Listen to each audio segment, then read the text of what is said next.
Olá, você está sintonizado no Liderança em Pauta, um programa voltado ao livre pensar, com uma troca franca de ideias para conhecermos os pontos de vista de pessoas que fazem a diferença no Brasil e no mundo de hoje e que conquistam a todos pela sua autenticidade. Em cada programa eu vou receber gente com essência, como pensadores, executivos, influenciadores, escritores e personalidades, para uma conversa inteligente, com muitos insights, reflexão, bom humor e, claro, uma pitada de provocação. Hoje eu tenho uma convidada muito especial, a Benilda Brito. Ela é pedagoga e mestre em gestão social, consultora da ONU Mulheres e do Pacto Global, Gênero, Raça e Diversidade e ativista da rede Malala Fund e do movimento de mulheres negras Nzinga. É também coorganizadora do livro Negras em Confidências, Bullying não, isso é racismo. Enfim, Benilda é uma verdadeira líder na defesa das causas sociais. Querida Benilda, seja muito bem-vinda. Você não tem ideia da honra de te receber aqui no programa. Muito obrigada, Cláudia, Elisa. Uma alegria poder estar aqui partilhando um pouco da minha história de vida e parabenizar a iniciativa do Liderança em Pauta, um programa que faz muita diferença, estimula e que anima, não vou mentir, que levanta bastante o nosso astral, a nossa autoestima, porque são muitos desafios na caminhada e a gente, quando para pensar na nossa própria caminhada, percebe que realmente, apesar dos percalços, vale muito a pena. Obrigada pelo convite. Ah, que nada. Você sabe que, gente, até para compartilhar, né? Eu e Benilda temos um querido amigo em comum, o Eduardo Migliano. Foi ele que me introduziu, né, me apresentou a ela. E aí é incrível a profundidade e a experiência que ela tem em tudo do que ela está desenvolvendo. Não só da defesa das causas sociais, mas também o fato de fazer isso sempre com um vínculo com a educação, como pedagoga que ela é. Então, na verdade, eu quero começar lá de trás. Benilda, antes de você ser pedagoga, ativista, você, enquanto criança, o que você pensava ser? Como foi a sua infância? Então, eu, enquanto criança, pensava em ser ativista. É impressionante isso, porque eu sou de uma família pobre, muito pobre, de Belo Horizonte, Minas Gerais, eu sou mineira, mas a minha avó nasceu ali na comunidade do Açude, um quilombo, bem no interior de Minas, que é conhecido como a Serra do Cipó, uma região turística maravilhosa, e a minha avó nasceu em 1914, engravidou da minha mãe em 1934 e se mudou para Belo Horizonte. A minha avó se mudou porque ela fugiu, Cláudia, imagina, minha avó fugiu do meu avô. Ela falava que nasceu para ser mãe, não para ser esposa. Então, ela criou a minha mãe sozinha. Minha avó era ela era pós-tempo. Depois eu fui descobrir que isso é feminismo negro. Depois eu descobri que a minha avó sabia falar de direitos sexuais e reprodutivos, não com esse conceito, mas a minha avó praticava isso. Então, a minha avó sempre morou com a gente. Eu fui de uma infância pobre, mas cheia de amor, muito cheia de amor. Meu pai é um pai ausente. Beleza. Minha mãe pariu 8 anos consecutivos, nós somos 8 irmãos. Então, por isso, muito cedo, mas muito cedo mesmo, eu entendi que o fato de ser uma menina preta e pobre faria com que eu tivesse um outro lugar no mundo, que eu teria um compromisso social muito grande, coletivo, porque na nossa cultura africana, o bem só é bacana, o bem viver só é legal se for para todo mundo, ele não pode ser só para uma pessoa. E a minha avó criou, né, a gente com essa concepção, é um Ubuntu, é isso mesmo, só é bom para mim se for para todo mundo. Então, a gente dividia as coisas poucas, mas cheias de afeto. E eu sou uma neta dos 8, eu sou a terceira neta criada com vó. E a minha avó era muito católica, então ela me levava muito para a igreja, eu comecei a militar muito cedo na pastoral de juventude, eu fui catequista, e comecei a mexer com a igreja naquele tempo da teologia e da libertação, no tempo dos movimentos das comunidades eclesiais de base, a minha formação foi com Jorge Boran, então eu aprendi muito com a vovó. E por isso que aos 12 anos eu já entrei no movimento negro. Então eu sempre fui gorda e grande, e as pessoas achavam que eu era mais velha. E como a minha avó me obrigava muito a ler, a estudar, ela queria que eu fosse a neta, a pessoa, a mulher negra, e ela é muito responsável pela minha identidade, muito cedo eu adentrei nos movimentos sociais, e escondendo a minha idade, tanto no mercado de trabalho, como nos movimentos sociais. E comecei a estudar muito nova, e ficar indignada, e falar. E a minha avó me empoderou muito nisso. A mamãe cuidava mais dos irmãos, tinha aquela obrigação, mas a vovó, eu era a neta predileta. Eu sou manhosa, sou dengosa, sou chorona, mas porque a vovó me empoderou disso tudo, de me dar direito. E pra você ter uma ideia, Cláudia, é curioso, porque poucas mulheres negras na minha idade, por exemplo, coroaram Nossa Senhora da Aparecida. E eu fui uma Olha. menina negra que coroei muitas vezes, porque anjo negro, não existe. Menina negra colocar coroa. E a vovó brigava, minha neta vai colocar. Então, a minha avó me empoderou demais na minha identidade, mas, ao mesmo tempo, me mostrou que o mundo era muito cruel, que o racismo existia e que, por isso, eu teria que ter um posicionamento político na vida. Então, eu cresci sabendo que eu queria ser ativista. Eu queria lutar contra as injustiças, eu queria lutar pelos meus irmãos, pelas minhas amigas que moravam no mesmo bairro. Então, muito cedinho, eu comecei a militar. E foi muito bacana isso. Estou nessa história até hoje. E aí, como é que disso, de militar muito cedo, você acabou escolhendo a sua carreira? Como é que foi o início da sua carreira mesmo?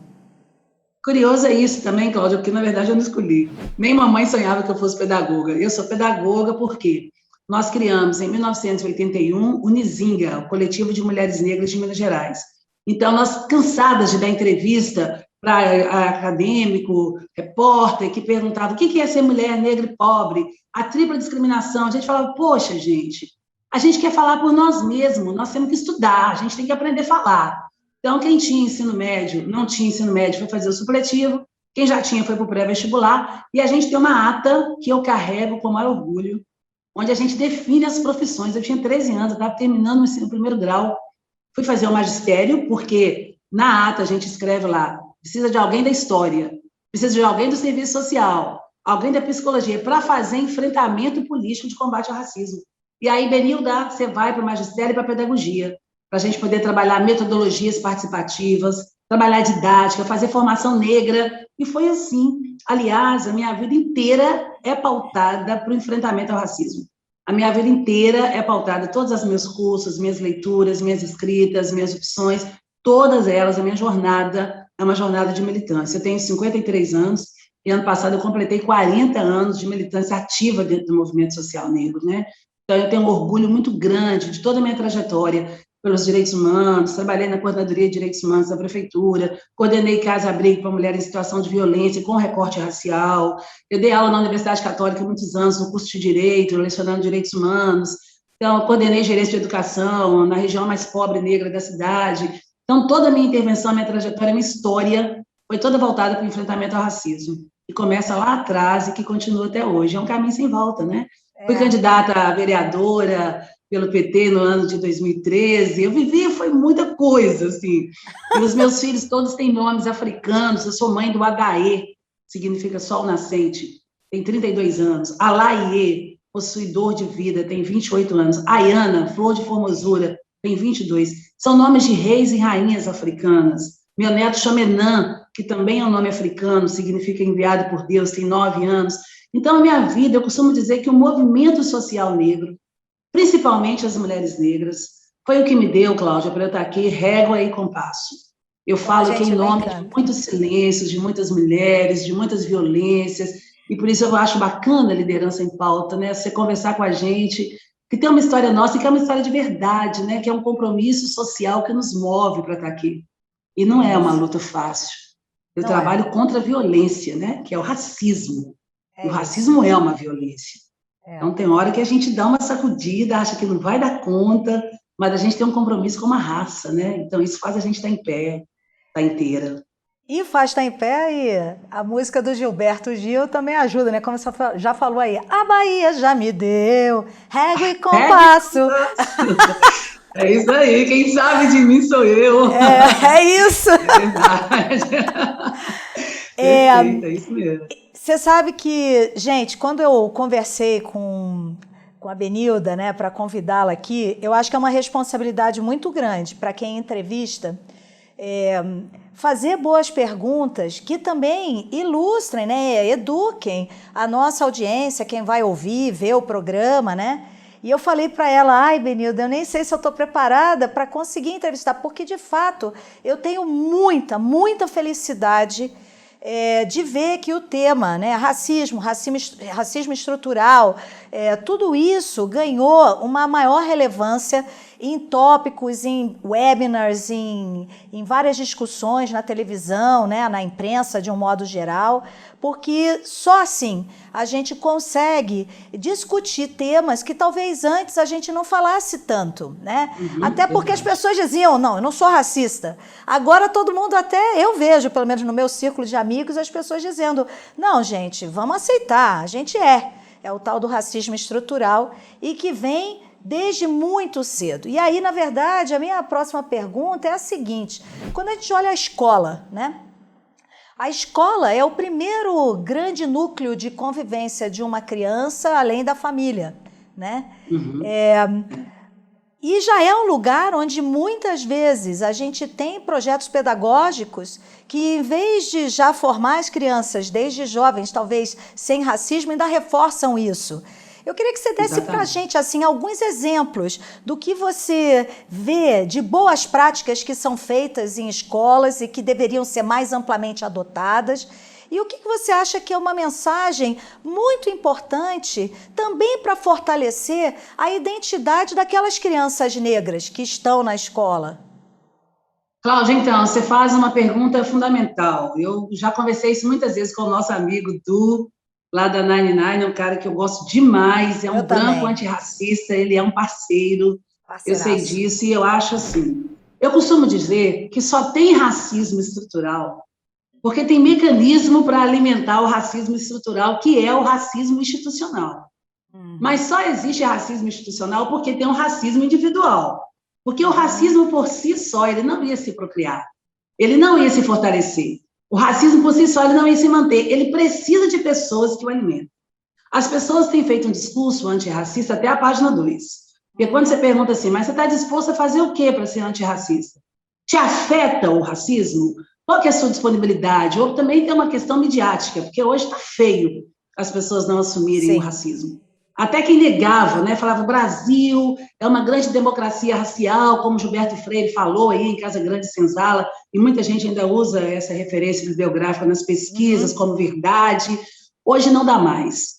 Se alguém duvidava que esse país é extremamente racista, a pandemia também revelou um quadro de extrema desigualdade e violência, porque o Brasil foi o país que mais invadiu o continente africano e trouxe negros para cá na condição de escravo. E foi o último país do mundo a abolir a escravidão. Isso aconteceu só há 133 anos. Então, as pessoas, quando nos veem, Cláudia, elas ainda veem um escravo. Olham para Benilde e falam, como assim você é consultora da ONU? Como assim você tem curso superior? Como assim você tem doutorado? As pessoas assustam, porque elas não conseguem entender como é que a gente deu conta. A pergunta é, como é que vocês deram conta de sobreviver a tamanha violência e negação? Como é que vocês conseguiram se organizar? Então, eu acho que a escola tem um papel fundamental. E eu falo isso para os professores o tempo inteiro. O movimento social negro, desde a década de 30, tem falado que a escola é um lugar importante porque a criança cai do colo da mãe e cai na escola. E chega na escola que ela sabe que ela é macaca, que o cabelo é crespo, Gaia chama de bombril, de assolã, descaracteriza toda a nossa estética, todas as nossas composições, nega uma história. E vão contar, os índios lutaram contra a escravidão, os negros aceitaram passivamente, por isso foram escravos. Ninguém fala das revoltas, da resistência do nosso povo, da sabedoria negra. A gente acha que a África é um lugar onde as pessoas andavam peladas, chegaram os colonizadores, jogaram uma teia, e saiu uma rede, saiu catando todo mundo e virou escravo. Mentira. A gente não cai nessa história. A gente sabe que a escravidão foi um sequestro de cabeças pensantes. Em África, você tinha pessoas que dominavam técnicas de mineração. Então, a escravidão sabia que lugar levaria essas pessoas. Técnica de arquitetura, de engenharia, de pecuária. Como é que você pode pensar que um país inteiro é construído com pessoas ignorantes? E a escola não conta essa história. Ela faz a gente ter vergonha de ser negro. Só começa a escola falando os escravos. E a gente fica revoltado, criança na escola, na quinta série. Poxa, meu povo foi escravo, ninguém lutou, por que eles não lutaram? A escola não conta, Cláudia, o que hoje a ciência já foi obrigada a revelar, porque a ciência também, durante muitos anos, legitimou o racismo. Hoje nós sabemos que o nosso cabelo é crespo, por quê? Porque a gente tem a raiz do cabelo, que chama folículo piloso. Quanto mais enroscada é a raiz, mais crespo é o meu cabelo. Ah, seu cabelo é ruim? Não, meu cabelo é crespo. porque ele tem 5 milímetros de distância do couro cabeludo, que façam que ele sue, para que eu não queime o couro cabeludo, porque eu venho de África, onde o sol é muito quente. Ah, e o seu nariz é chato, por quê? Regiões frias, as pessoas têm o nariz afilado, peludo, para aquecer o ar antes de ir para o pulmão. Como a África é quente, ela também é muito seca. Então, para nós negros termos o nariz chato, é muito melhor de respirar. E a nossa pele é preta porque a gente tem melanina. Quem tem pouca melanina são os brancos. Quem não tem melanina são os albinos. A melanina serve para quê? Proteger a pele da gente contra o calor do sol. Claudinha, imagina, se eu, criança negra, cresço ouvindo isso, e a criança não negra cresce ouvindo isso, a gente vai entender que as nossas diferenças físicas são adaptações geográficas, então não faz o menor sentido o racismo. O racismo não deveria existir, mas não, conta uma outra história para manter a opressão. Então eu falo sempre, a escola ela é um lugar onde ela pode reproduzir um racismo institucional, ou ela pode romper com ele. É na escola que a gente aprende isso. E falo muito com os professores. Profissional da educação que não está disposto a discutir essa questão racial tem que sair da escola. Porque o estrago que essa negação provoca em nós, povo negro, ele é muitas vezes irrecuperável. São situações aparentemente simples, mas extremamente eficazes diante da violência. Então, eu ainda insisto na escola, eu sou uma defensora da escola. E acho que a escola tem que ser plural e respeitar essa diversidade, cultura, múltiplos saberes e romper com o extremicídio. Isso é a escola. Muito bem, é isso aí. Acho que você deu dicas super preciosas, né? Agora, além da escola, né? Como que você acha, né? Que ideias, o que pode ser feito para trabalhar a autoestima das crianças negras? Eu acho que na escola isso é fundamental. Agora, tem um papel muito importante. Nelson Mandela costumava dizer que se a gente aprende a ser racista, a gente aprende a não ser racista. Recentemente, Cláudia, eu fui fazer um seminário internacional sobre infância e racismo, numa segunda-feira de manhã. Então, eu aproveitei o domingo com meu neto para conversar sobre racismo. Muito sutilmente, porque é um diálogo difícil, é violência. E ele falou, vovó, eu vou te contar, o menino branco lá do meu condomínio, não queria te contar, vovó, mas vou te contar. O menino branco do meu condomínio deu 2 cuspos no meu rosto e deu 2 chutes na minha barriga. E eu fui em cima dele e reagi. E perguntei, por que você está fazendo isso? Ele estava dizendo para mim, porque você é preto. Eu quero chamar esse exemplo para responder essa pergunta. Eu fico pensando, qual que é o papel da família? Eu gostaria de perguntar às avós não negras o que é que elas estão fazendo para que o seu neto não negro não ache que é normal cuspir na cara de um menino negro. E eu quero dizer muito para as mães negras que a gente precisa empoderar os meninos, não para partir para a violência. Meu neto reagiu, ele faz judô, faz karatê, faz um monte de coisa, mas não é para isso. É para a gente poder conseguir viver numa sociedade harmoniosa, onde as pessoas se respeitem. Eu acho que as famílias, a televisão, a igreja têm um papel fundamental, assim como a escola. Mas a família precisa levar a sério essa discussão. Porque o racismo ele só vai perpetuar se eu sentir que isso não tem nada a ver com isso. Isso é coisa dos negros. Por isso que eu falo sempre, Cláudia, muita gente acha assim, Benilda, você tem amigos negros? Eu tenho amigos brancos?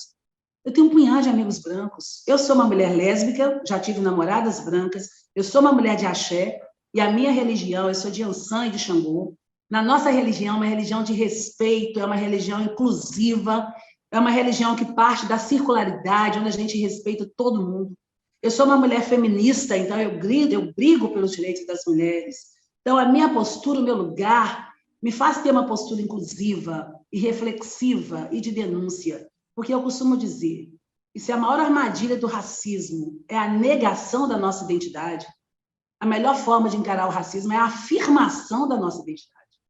E assumir as identidades pode ser muito doloroso, mas elas são mais verdadeiras, elas são mais eficazes. Então, quando eu digo, eu sou Benilda, uma mulher negra de axé, sou lésbica, sou mãe, sou avó, sou neta da dona Benigna, sou filha da dona Zaira, eu trago a minha ancestralidade, eu trago o meu lugar no mundo.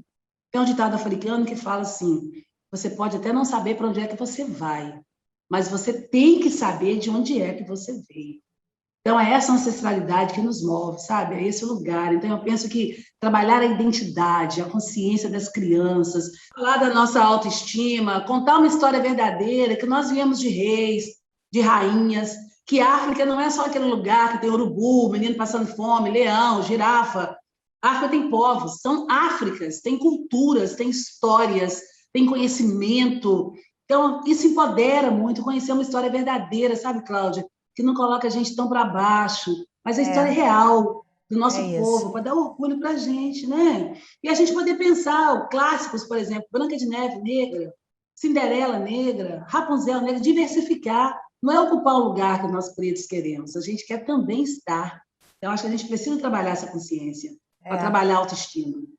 E você sabe que eu acho que você abordou uma questão muito importante, que é isso de contar histórias, né? Por exemplo, eu estou super orgulhosa. Você está falando tanta coisa, eu fico pensando quem depois vai ver o videocast, ouvir o podcast. Sensacional tudo que você está falando. E você não para aí. No seu livro mais recente, que foi o Negras em Confidências, ele é uma coletânea de histórias sobre racismo, né? Como que foi para você montar esse livro? Qual foi o conceito que você quis abarcar e como que você pensou a sua organização para montar essa coletânea? O que me inspirou foram duas coisas. Primeiro, uma fala de Sueli Carneiro, filósofa maravilhosa de São Paulo, minha mestra, que eu respeito profundamente, e ela dizendo que quando várias violências acontecem em cima de um mesmo povo, não é violência, é um projeto. Ela fala que quando você não tem saneamento básico, não tem educação, não tem saúde, não tem comida, em cima do mesmo povo que tem as mesmas características, pessoas de pele preta, de nariz chato, de cabelo crespo, acontecem as mesmas coisas com essas pessoas repetidas vezes, não se trata de coincidência. Se trata de um projeto político. Então, eu fiquei pensando nisso. E ouvindo várias mulheres negras, porque o meu trabalho é com mulheres negras, a minha militância é com mulheres negras, que são as mais impactadas pela violência do racismo, e eu fui criada por mulheres negras, eu sou mãe de uma menina negra. Então, vendo as mesmas histórias, eu falei, não, nós temos de contar isso. E fazendo esse livro para os professores, para que eles consigam entender que situações aparentemente simples são muito pesadas e são violências. Então, eu juntei várias mulheres. A minha ideia era ter um livro com 40 depoimentos. 22 se inclinaram, porque me ligaram. Benilda, eu comecei a escrever, não dei conta. Benilda, travei. Nossa. Benilda, eu não consigo. Eu tenho histórias aí nesse livro de 6 linhas. A menina que sonhava em ser Nossa Senhora. E um dia, quando faz o 12 Mistério de Maria, ela pede ao padre, por favor, padre, agora eu posso ser. Ele fala, não, você é negra, não vai ser. Aí chega a irmã, briga com o padre, ela consegue. E ela termina falando assim, eu fui Nossa Senhora. Mas já não tinha mais sentido ser Nossa Senhora. Eu tenho depoimentos de meninas que falam assim, nossa, meu sonho era ir para casa da professora, que a professora levava a gente todo final de semana. O dia que a professora me chamou, eu fui toda arrumada, minha mãe me arrumou, quando eu cheguei na casa da professora, ela disse, aquelas vasilhas estão na pia para você lavar. Mas o relato que as colegas brancas diziam eram outros, minha professora levou para tomar sorvete, minha professora levou para brincar. Eu chamei mulheres do Brasil inteiro, Cláudia, pasme você, mulheres que não se conheciam, do Nordeste, que contaram a mesma história de uma do Sul, que queria ser rainha da pipoca na festa junina, e a mãe vendeu rifa, e a família se envolveu, e quando foi coroada, porque vendeu muita rifa, é a rainha do milho queimado. O mesmo apelido, é de uma extrema violência.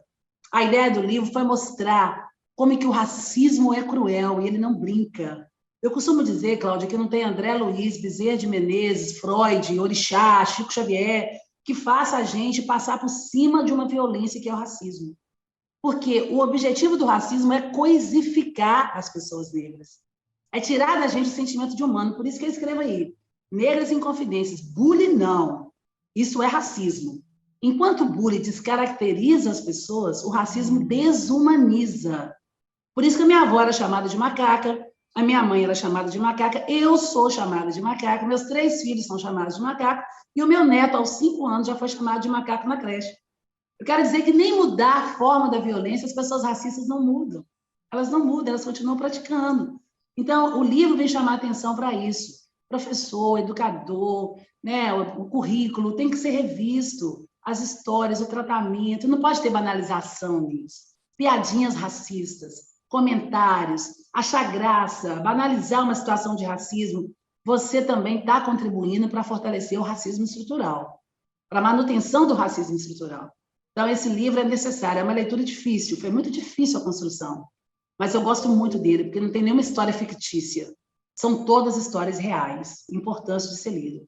E é um livro que tem aí espalhado pelo Brasil inteiro, muita gente procura. Eu já quero escrever um outro agora. Esse é meu terceiro livro, É. mas eu quero fazer meu quarto agora, que eu quero falar de amor.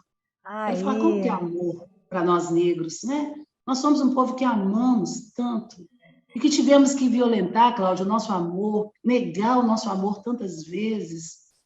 O que significa isso? Uma mãe, no período da escravidão, que via o seu filho sendo chicoteado, se ela manifestasse amor, o feitor batia mais ainda, porque era a forma de atingir. Então, a gente aprendeu a reprimir o nosso amor. Eu quero falar de amor, porque tem muitas pessoas que se amam, tem muitas histórias exitosas de superação de violências e que estão aí no amor romântico, um amor político, um amor de denúncia, mas que a gente ama. Nós somos um povo afetuoso, nós somos um povo é que isso. espalhamos amor, né? Porque o nosso sentimento é coletivo. Então, eu quero falar de amor agora, e meu próximo livro é para falar de amor. Quem sabe você vai Muito fazer o bem. prefácio dele para nós? Opa! Eu posso dizer, você falando aí, meu coração ficou apertado aqui. Me deu muita vontade de chorar, porque no fundo é difícil a gente, como branco, eu pelo menos, ter a empatia de conseguir. Pessoas falam, né? Não, temos que ser empático, se colocar nos pés dos outros, mas é muito difícil, né? E na verdade eu acho que é assim, né? Você tem uma larga experiência como alguém que vai contra os preconceitos. Na sua ampla experiência, quem você acha que no Brasil sofre mais preconceito? As mulheres, os negros ou os não hétero? As mulheres negras. Com certeza, as mulheres negras, eu não tenho dúvida. Claro que se você colar a cor a qualquer sujeito discriminado, a situação piora. Então, eu vejo falar assim, você, Benilda, mas se a pessoa idosa sofre muito preconceito, mas o idoso é negro, a comunidade LGBT, eu sou lésbica. Uma lésbica branca não vive a realidade que uma lésbica negra vive, uma trans branca não vive. Então, se você colar a cor, pessoa com deficiência negro, sempre que você colar a cor, a pessoa vai sofrer. Então, assim, nós, mulheres negras, tem uma pirâmide do Brasil desenhada historicamente, que se mantém. Quem ocupa a cabecinha da pirâmide, o topo da pirâmide, são os homens brancos, depois deles, as mulheres brancas, depois delas, os homens negros, e a base da pirâmide somos nós, mulheres negras. Em termos de negação de todos os direitos, somos nós, mulheres negras. Essa pirâmide vai mostrar o quê? Que ainda que você tenha um homem e tenha uma mulher, se a mulher for branca, ela está acima do homem. Então, a relação de sexo, gênero, ela entra bem depois. Então, não tenho dúvida, somos nós, mulheres negras. E só fazer um comentário, Cláudia, que você comentou, que eu acho importante. Nós precisamos de aliados. A luta contra o racismo não é uma luta só do povo preto, não. Então, tem uma pensadora, Audre Lorde, intelectual dos Estados Unidos, muito poderosa, poetisa, escritora, que ela vai dizer que a gente precisa construir pontes, não fazer muros. Então, o branco não vai ser um protagonista, mas os brancos podem e devem ser antirracistas. Então, que venham para estar com a gente nessa luta, porque essa luta contra o racismo é um enfrentamento às violações de direitos humanos. E direitos humanos são direitos humanos, econômicos, sociais, culturais, ambientais. Então, a gente precisa pensar nessa amplitude que a violência atinge nós negros. Então, nós tenhamos parceiros brancos que venham para essa luta conosco, é fundamental. Eu vejo que essa questão de diversidade e inclusão são temas muito em voga nos tempos mais recentes no mundo corporativo. Eu vejo até mais no mundo corporativo do que a gente presenciar iniciativas vindo do Estado, né? Não sei se você compartilha dessa visão e, se sim, por que você acha que isso está ocorrendo, né? Enfim, é uma curiosidade minha mesmo, né? Muito legal essa pergunta, Cláudia. Eu tenho várias coisas para pensar sobre isso, mas eu vou falar de duas porque senão eu me estendo. Você sabe que eu sou uma apaixonada por essa discussão, então eu quero falar de duas principalmente. Primeiro, porque o mercado consumidor entendeu que nós negros gostamos de ser. Nós passamos por um processo de negação para a afirmação da nossa identidade. E a gente fez uma campanha muito grande na década de 80 para coletar a cor, para saber quantos nós somos. O Brasil é o segundo país de maior população negra do mundo. Perde só para a Nigéria, que está lá no continente africano, né? Então, a África tem mais de 56 países. Então, o mercado consumidor ficou de olho quando a gente falou, vamos assumir a nossa identidade. Nosso cabelo não tem que ser alisado. Meu cabelo é por isso que eu existo, então eu quero meu cabelo crespo. Minha pele, então, exige mais hidratação, porque eu tenho mais melanina. Eu quero usar um batom que combine mais comigo, porque eu sou vaidosa. A meia, né? Eu sou de um tempo que a gente usava meia, calça, e falava, me dá uma meia da cor da pele. Da cor da pele de quem? Nós negras ficávamos com o rosto negro, o braço negro, a perna bege. Então, o mercado entendeu o que a gente consome e correu e foi o que a política pública não quis entender. Mas a gente denunciou nas políticas públicas. Nós temos doença que é da raça negra. Vocês precisam estudar, como a anemia falciforme, que hoje é obrigatório no teste do pezinho, a hipertensão arterial, né, o câncer de mama, a miomatose. Então, a gente, só a partir da coleta da cor, que foi capaz de fazer isso. A gente fez esse para-casa para as políticas públicas, para o Estado, que não assumiu, mas quando o mercado consumidor entendeu, ele correu e foi fazer. Então, ele fez, porque ele começou a vender demais, porque viu que a nossa identidade está aí. E a segunda coisa que eu penso, né, entre várias, mas eu vou trazer, é que uma empresa que aposta na diversidade, ela tem um rendimento lucrativo muito maior, ela tem vários conhecimentos, ela tem vários saberes naquele lugar, ela cria um clima organizacional muito mais interessante, isso vai influenciar na produtividade. Então, quando você começa a trazer um comercial, uma pessoa negra como eu, a minha irmã vai comprar, o meu irmão vai comprar, o meu sobrinho vai comprar, porque todo mundo vai me ver. Isso é identidade, a gente precisava se ver. A gente só se via o quê? Ladrão, bandido, marginal. Nos sites das empresas antigamente, de grandes empresas, você só via negro na hora de falar do responsabilidade social.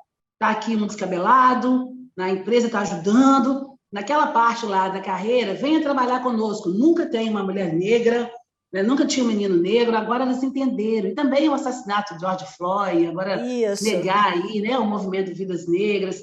Está feio, não tem mais condições de negar. E o posicionamento da afirmação da identidade que a gente tem feito nacionalmente, mundialmente. Se você não abraça a questão racial, a gente pode boicotar isso aí. Isso significa impactar nos lucros da empresa. Então, mas também não quero dizer que não tem empresa que tem um projeto, uma boa intenção de enfrentamento ao racismo, não. Tem muita gente bacana aí, fazendo muita coisa. Tem gente que age por uma resposta midiática, mas tem muita gente comprometida também. Eu tenho acompanhado muitas, eu tenho trabalhado com várias, e eu percebo isso nitidamente.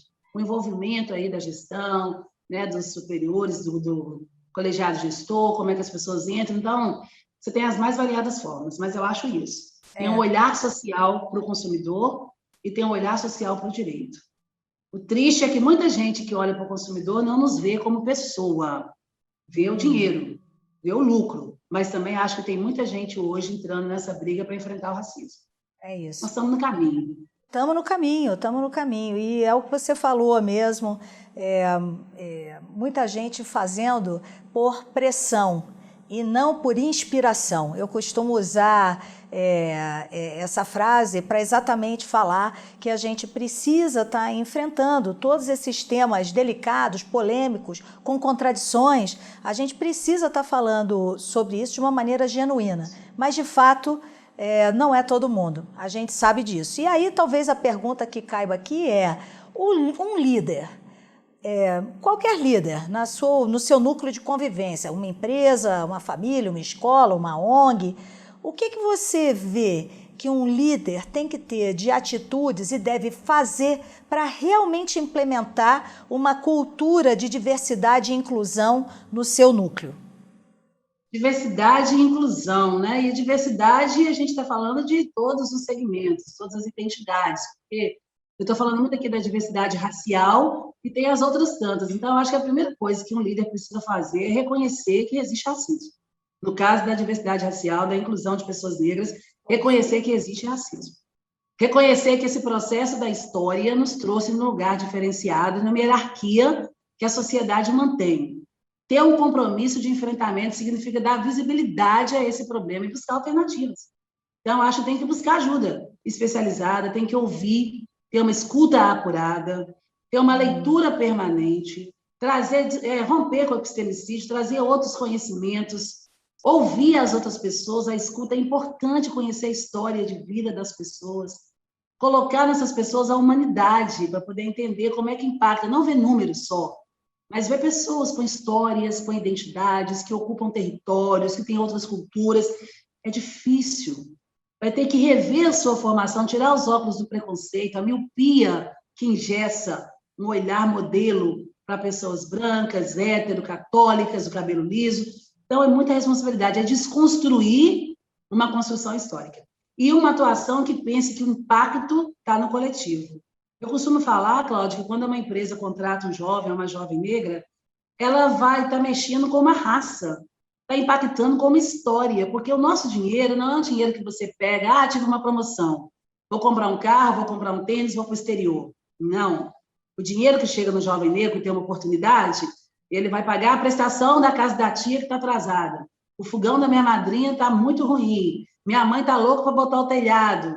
É um dinheiro que vai circular dentro de uma comunidade, dentro de um território. Então, o líder tem que estar atento a isso. Esse menino vem de onde? Essa menina vem de onde? Essa discussão é importante por quê? E buscar ajuda. Tem tanta consultoria aí bacana, tem muita gente séria.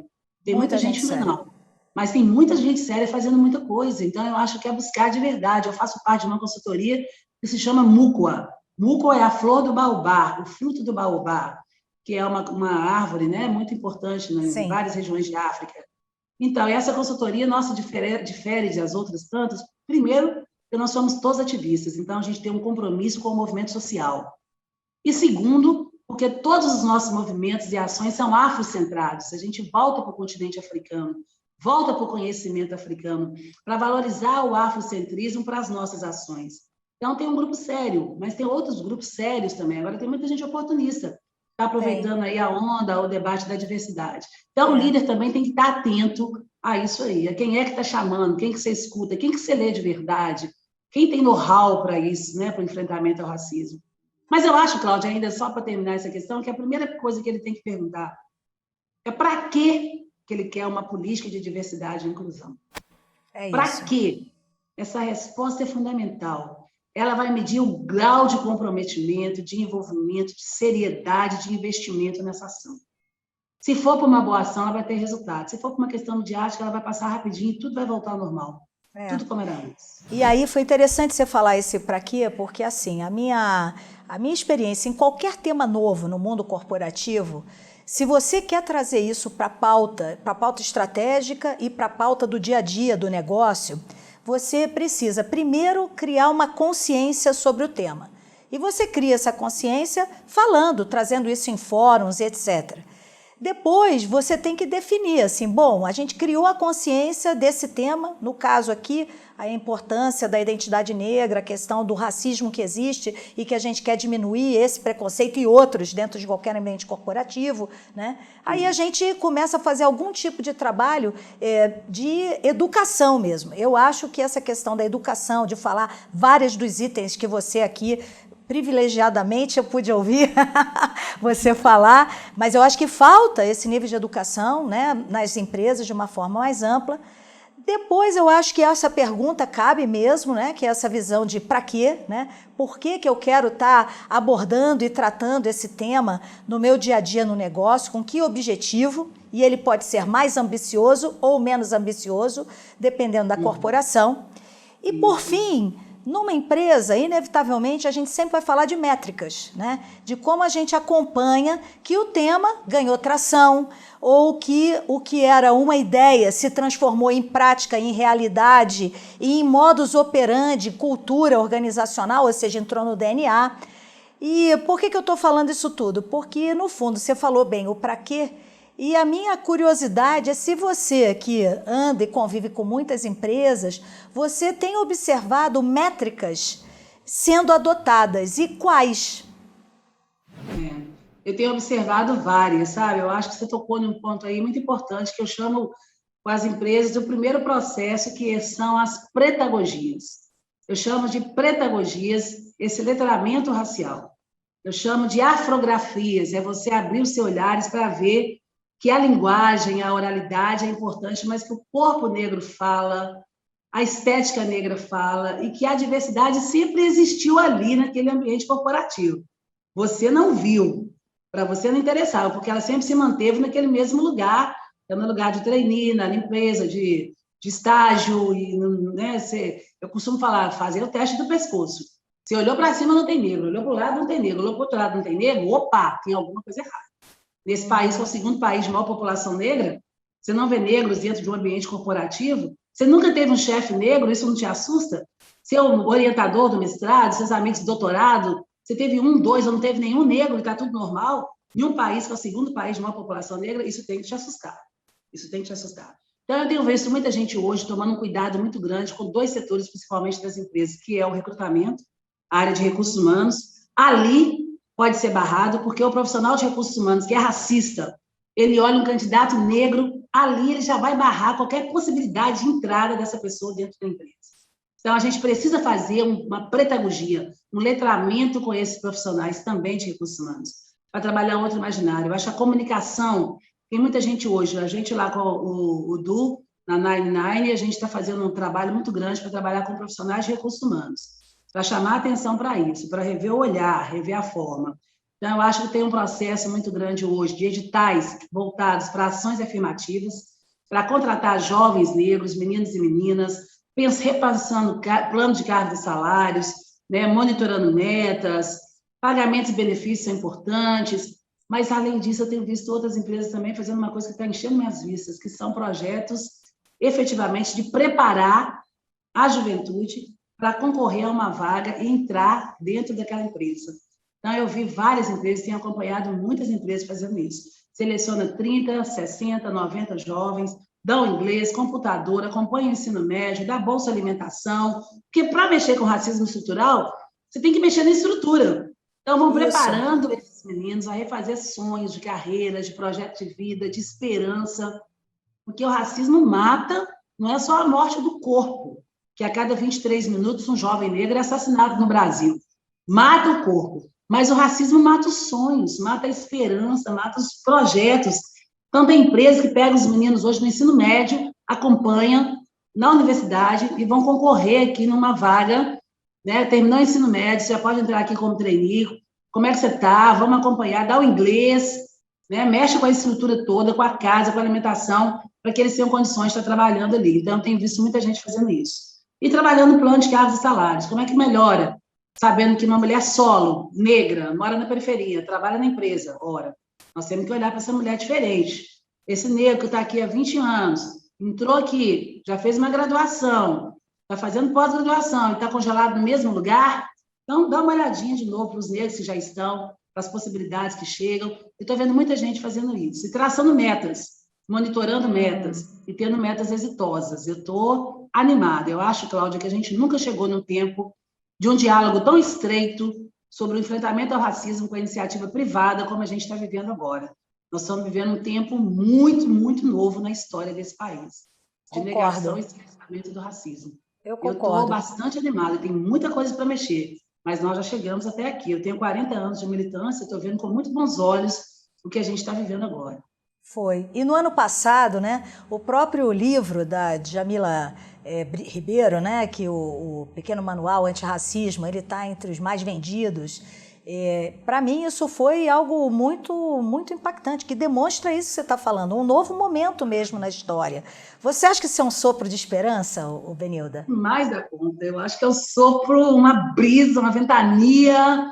Eu sou mulher dos ventos, de Ansan, mas eu acho isso, de um lado, se o racismo tentou negar a nossa identidade, você tem hoje uma gama muito grande de pessoas negras que gostam de ser negras, que assumem a sua identidade negra, e tem orgulho, que nega o racismo, fala, não, a afirmação da identidade, como eu disse, é a melhor estratégia de enfrentamento ao racismo.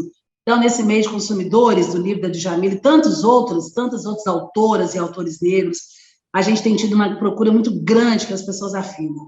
Do outro lado, quem nunca leu quer ler. Quem não tinha compromisso quer ter. Então, está entendendo agora que não dá para negar mais essa história tão tardia, né? Tão demorada, mas que está no tempo. E é para ontem, como diz o Emicida, tudo é para ontem. Porque até agora nós somos um povo que a gente se virou. E ele vai dizer também, tudo que nós temos é nós. A gente vai criando estratégias de sobrevivência. E chegou agora uma hora que não tem mais jeito. As pessoas têm que reconhecer esse racismo. Então, como é que eu faço? Eu dialogo e convivo com muita gente branca que fala, Benilda, qual que é o papel do branco na luta contra o racismo? O que você acha que é dica? Como é que a gente pode fazer? Então, eu percebo uma inquietação sobre a branquitude. Tem muito branco hoje que não quer estar nesse lugar, reconhece seus privilégios, fala, opa, o que faz um branco ser superior ao negro e se manter nesse lugar ainda? Tem muito branco repensando isso, eu sei, porque eu convivo com isso, eu tenho muitos amigos brancos. E eu convivo com isso diariamente. Então, para mim é assim, Cláudia, para mim é um sopro de esperança, é um vendaval, é o prenúncio de novos tempos que a gente está apostando muito nele. É. E eu vou te dizer, te ouvir é algo que inspira demais. Você tem que falar para mais gente, mulher. Ontem à noite eu estava dando uma aula e a minha falou assim, Denilda, legal que você não cansa. Eu não posso cansar. É isso, muita É uma energia. história, né? Muito grande, E, axé. bom, a gente está chegando, né, pelo tempo ao final do nosso programa e entrando no momento que a gente faz aquelas perguntas fora da caixa para conhecer um pouco mais você. Então, a primeira pergunta que eu queria te fazer é a seguinte: se você pudesse ter um superpoder, qual seria e por quê? Um superpoder.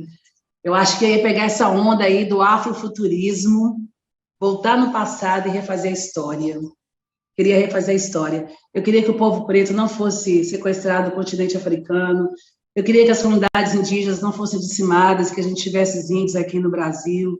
Eu ia reescrever a história desse país. Não ia ter escravidão, processo de colonização, não ia ter tanta violência, tanta negação, e que a gente pudesse estar vivendo feliz lá no continente africano, cada um no seu território, com a sua cultura, a sua identidade, e não tivesse essa história pesada, ruim, violenta, que legitima essas desigualdades até hoje. Faria isso. Puxa, que legal. Esse é um bom superpoder, né? Oh, Legal. E adoraria. é, me diga uma verdade que as pessoas não estão preparadas para ouvir. Povo negro também pode. Parem de nos matar. É matar toda hora, é matar no olhar, é matar na oportunidade, é matar no respeito, é matar na inclusão. Parem de nos matar, é matar com a bala. Nosso povo está morrendo muito, nós estamos perdendo muita gente, são muitas chacinas, muito genocídio. Então, assim, gente, parem de matar a gente, parem de nos matar. Parem de nos matar. Muito bom. Qual foi a frase mais impactante que você ouviu na sua vida? Olha, eu já ouvi várias, mas eu tenho uma que não sai da minha cabeça e que eu ainda ouço. Benilda, você nem parece que é negra, você é tão inteligente. Ai, Isso é de uma violência, isso é de uma negação, isso é de uma afirmação do racismo, de dizer que o povo negro não é inteligente. Nossa, você é tão bonita, você nem parece que é negra, você é tão inteligente. Então, assim, você não pode ser bonito, você não pode ser inteligente. Isso é de uma violência extrema, isso mexe com a minha alma, isso que mexe com o meu povo, né? Então, eu acho extremamente violento. E às vezes as pessoas falam isso, Cláudia, querendo me agradar de alguma é? forma, para tornar menos leve a identidade. Imagina, eu sou uma mulher negra, tenho orgulho disso demais, e acho meu povo muito inteligente. Então, é de muita violência para mim, essa frase. E é mesmo. Se você pudesse ser uma outra pessoa por um dia, quem você seria e por quê?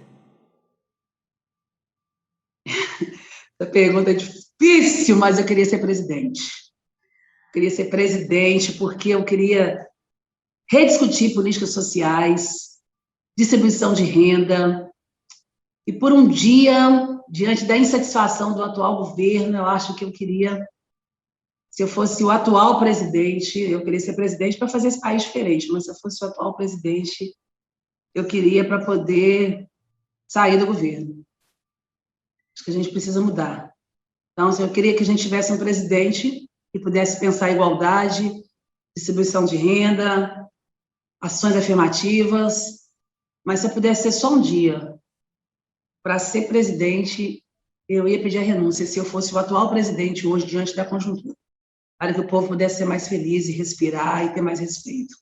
Está muito pesado, Cláudia, para o nosso novo povo negro, está muito pesado esse genocídio sanitário, está muito pesado esse tanto de morte, está muito pesado essa pobreza, a fome, a miséria que está aumentando nesse país, está muito pesado. E quando a gente vê um governo que não se preocupa, que nega o racismo, a gente fica sem esperança. Então, eu acho que hoje o lugar mais estratégico, se eu pudesse ser alguma coisa, eu queria ser presidente, para mudar tudo isso.